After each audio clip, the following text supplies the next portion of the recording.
Hi, welcome to Audiobook Academy. This is a self-paced audiobook. There's no need to keep an eye on things. Just pay attention. Thank you for taking the time to listen. Here's a question for you. What do you do when you have a valuable asset, such as a house or a car? Aren't you supposed to protect it and invest in it when the time comes? One of your most valuable assets is your self-assurance.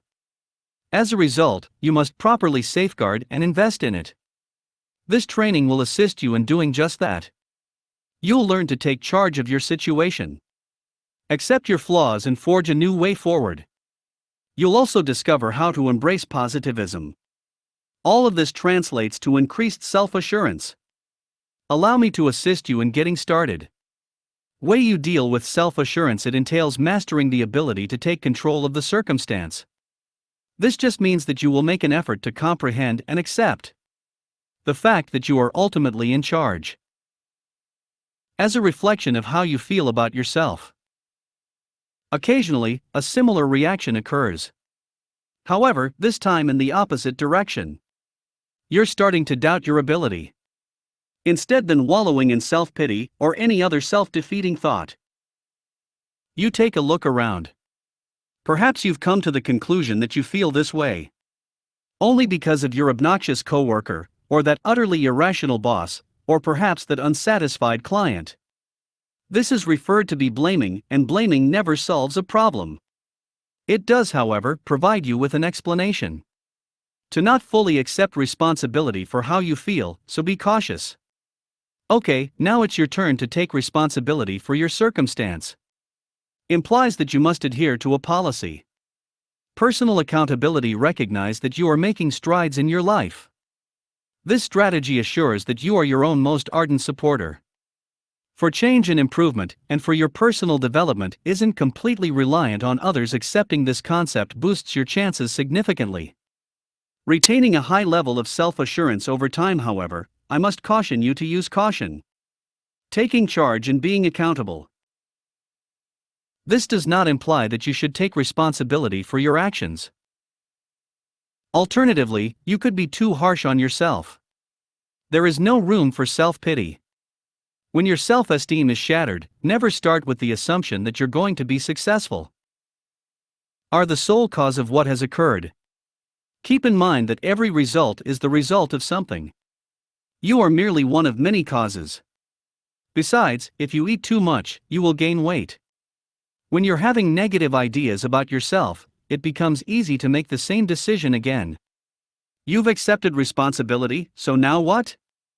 And I understand how that might be a hardship at times.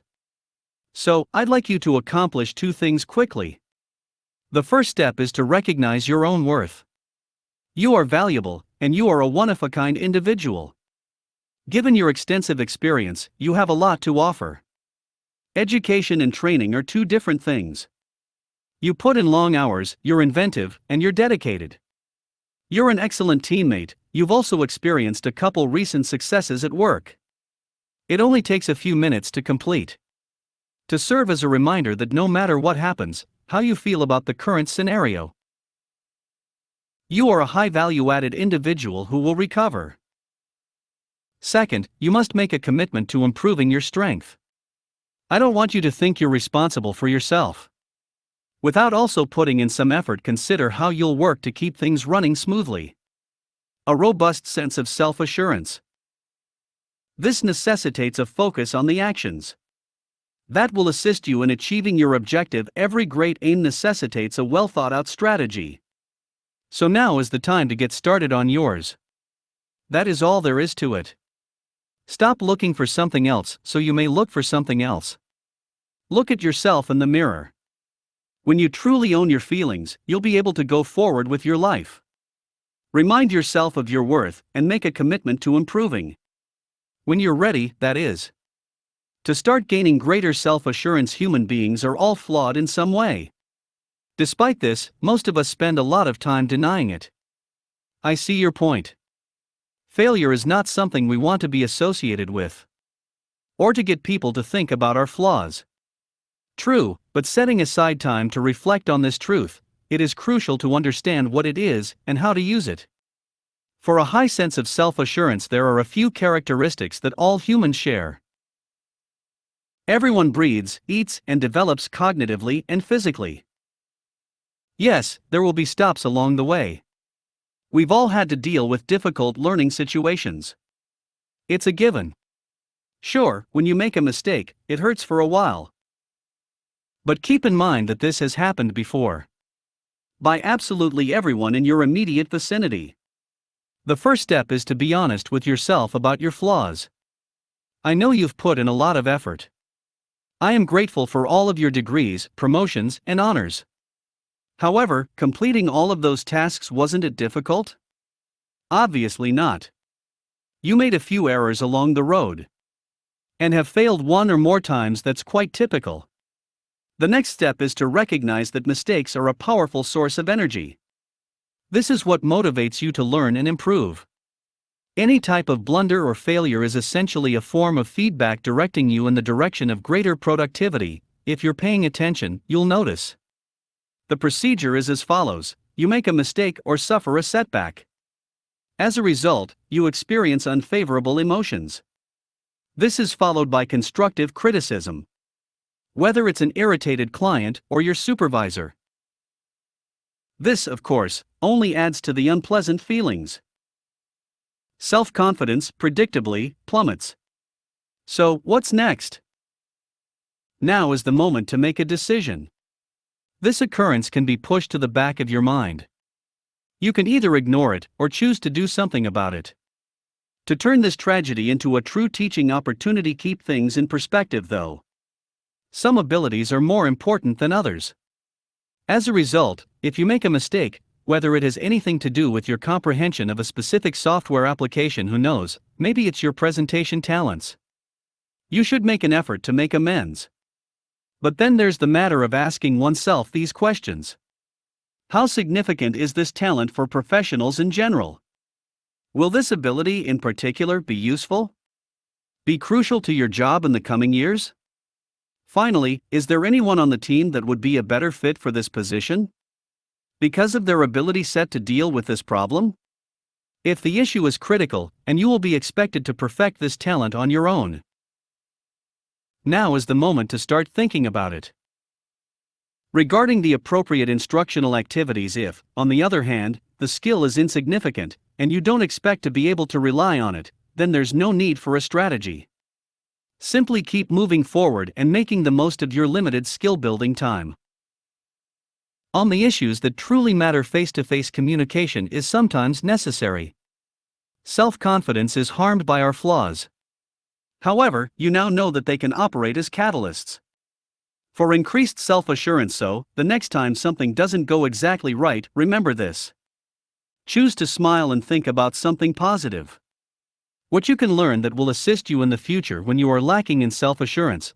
Don't wait too long to make your decision. Should take action in this regard first. Set a deadline for yourself. A point at which you will no longer tolerate your present self-assurance level, and start thinking about how to make things better. Consider hours or days rather than weeks or months. Second, you must devise a strategy. Let me share a simple structure with you that you might find useful. It's all about achieving your objectives. Goals are effective because they direct and concentrate your efforts on outcomes that are important to you. If you wish to think about boosting your self-esteem, let's consider the various levels of goal attainment. You want to get back into the game of success, however, you'll need a strategy that works for someone who has a hard time believing in themselves. So let's begin with a little step. Consider a classic little win first. A little victory is a task that is easily defined. Must be finished in a way you didn't anticipate to be very challenging. This is the same as returning home. After you've fallen off your bike, you're back on it. It's a small step, but it's enough to get you back on track. On the road to being more productive and a boost in self-assurance, it could be as simple as setting a deadline. For once, the weekly management meeting was held on schedule. Or perhaps you need to re-establish contact with someone from your network. Simply remember, defined, straightforward, and attainable. That's a good win in the short run. You'll be ready after a few little victories. For the clever goal, as most of you are aware, this is the case. For precise, quantifiable, and coordinated objectives accessible and limited in time. If you're unfamiliar with the concept, read on. It will just take a few minutes of your time to locate a plethora of high-quality descriptions on the internet, but the point is that we're growing in size. You're working on them over and over again, and they're becoming bigger. Throughout the course of several months, or perhaps a year and a half to a year and a half to a year, but we're not done yet. After a few little victories and a well-executed goal or two, it's time to recall the most important objectives. They're known as bags, or big, hairy, audacious ambitions. But in order to keep things simple, I'll simply say, don't forget to fantasize. When one's self-assurance is shaken, we can become too concerned and risk-averse. Those lofty long-term objectives can be intimidating. And out of our reach in some way they aren't, however. So fantasize, fantasize, fantasize, fantasize, fantasize, fantasize, fantasize, and give us a sense of purpose. Listen, no matter why you found yourself in this situation. If you're having doubts about your self-assurance, there are steps you may take. To make you feel better, begin right now. Recognize that you require a strategy. Take a tiny step forward and set a few smart goals. Also, don't forget to daydream once in a while. That is a positive direction to take. That is very likely to increase one's self-esteem. It is necessary for you to comprehend self-assurance. To consider how you interact every day, you interact with your surroundings.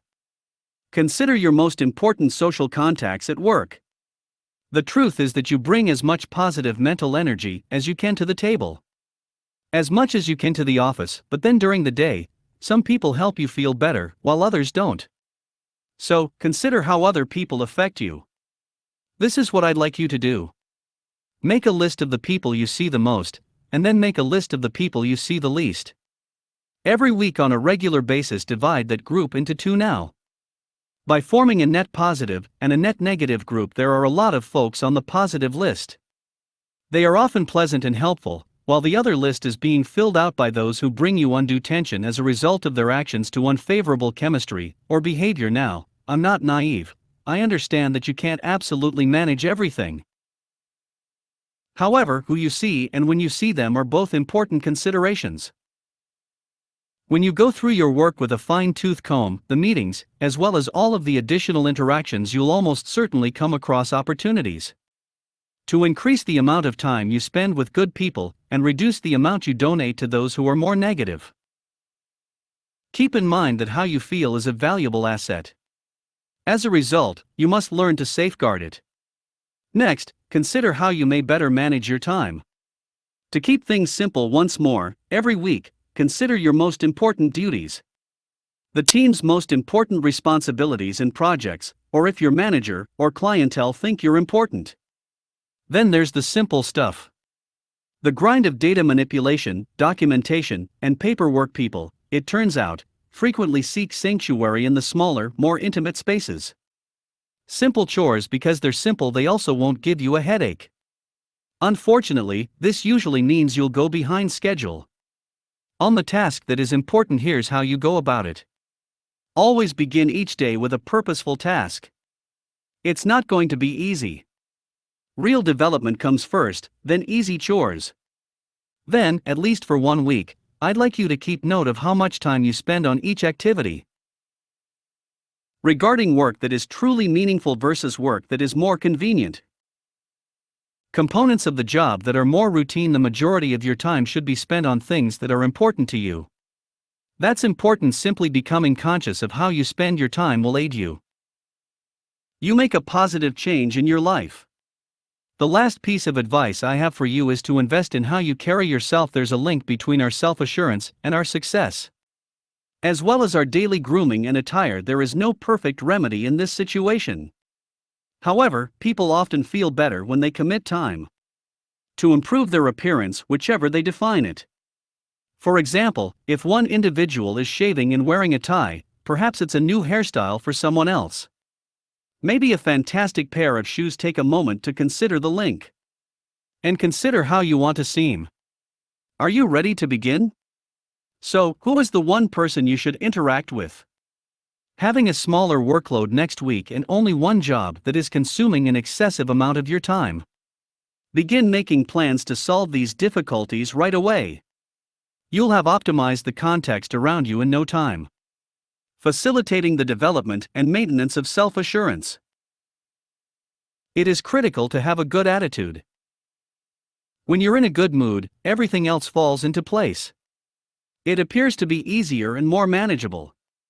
As your faith in your own abilities rises, so does your confidence in yourself. Your self-assurance suffers as well. So your goal is to be considerate. Consider how you feed your positivity on purpose. One time-honored and highly successful technique is visualize your accomplishment. This is a conduct that any professional should avoid. Every day, for a minute or two, you should engage. Find a quiet spot and make a list of 1 or 2 goals. Things you've started but haven't finished. Consider how you'll get to the finish line. Consider it as if you were viewing a film.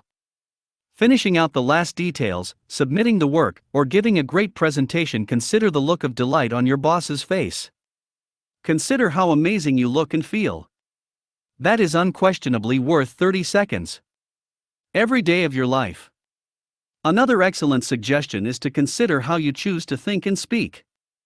To yourself when your self-esteem is in jeopardy. When one of those occasions occurs, I'd like you to be prepared. Here's a brief checklist to help you stay on track. The first step is to acknowledge the problem. What you're feeling and thinking about. Admit it, your self-assurance has been rocked. Following that, remind yourself that this sensation is fleeting and will pass. Then state unequivocally that whatever it is not acceptable. That didn't make you feel this way doesn't make you who you are. Continue by recounting a handful of your most recent achievements, the victories, satisfied customers, promotions, and so on. This is strong indication that you bring a lot of value to the table. Run the script through a few of times, and your self-assurance will return in the right direction. One of my favorite ways to stay positive is to make a connection with someone who makes you happy. This individual is well known to all of us. It's possible there's someone you admire. A person who can make you laugh, or a reassuring voice that never fails to cheer you up. Call them and ask to speak with them for a few minutes. You're not searching for advice, are you? It was just a playful, amusing chat. When you connect in a proactive manner, you may do a lot. Tension is rapidly dissipated when dealing with this type of individual. They remind you to seek out and accept positive.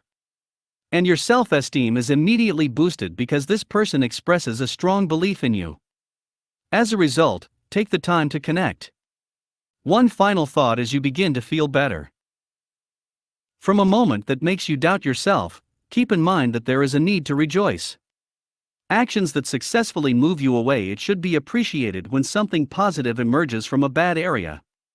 Perhaps it's simply a modest internal compliment you offer yourself, or even a cup of coffee from the cafe of your choice. Keep things simple, yet effective. Every time you move over a mental stumbling block, it's a step forward. That next modest victory in the direction of a healthy mentality, that's something worth celebrating, whether it's the next major objective or something else. If you follow these suggestions, you'll be more likely to stay positive. You may begin right now. Can you think of one specific way you'll increase your positivity in the coming days? You certainly can, and you're already on your way. So, we've set the stage for you to gain confidence and provided you with tools to employ. But how do you introduce the new, self-assured you to the rest of the world? I'd like you to complete 3 tasks. You must first achieve a minor victory. What is one thing you can start doing right now that will make you feel more self-assured? It could be deciding to attend a specific meeting at work. Alternatively, you might choose not to attend. It could even be as simple as contacting someone to reintroduce someone wonderful into your life. Obtain one minor victory to assist you in igniting your desire to grow. After that, I'd like you to speak with your mentor.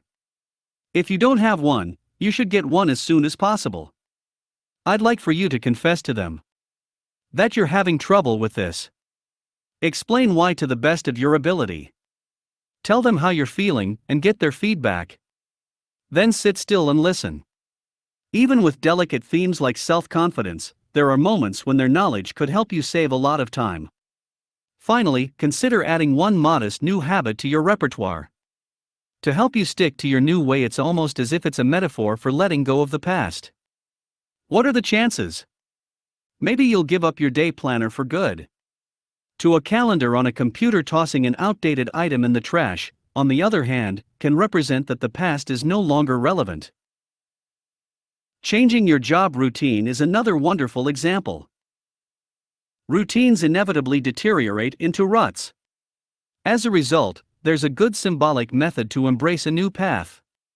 Is to alter your daily routine. You will no longer eat lunch at the same time, for example. Every day, I'm in the same location with the same folks. It's time to shake things up. Finally, while it is true that self-assurance is important, is influenced by your personality, it's critical to keep in mind it's also worth noting that it can be seen as a skill. Give this suggestion a chance. And begin honing that talent right now. Best wishes. Thank you for listening in Audiobook Academy. Please don't forget to subscribe for more content like this. See you in next audiobook.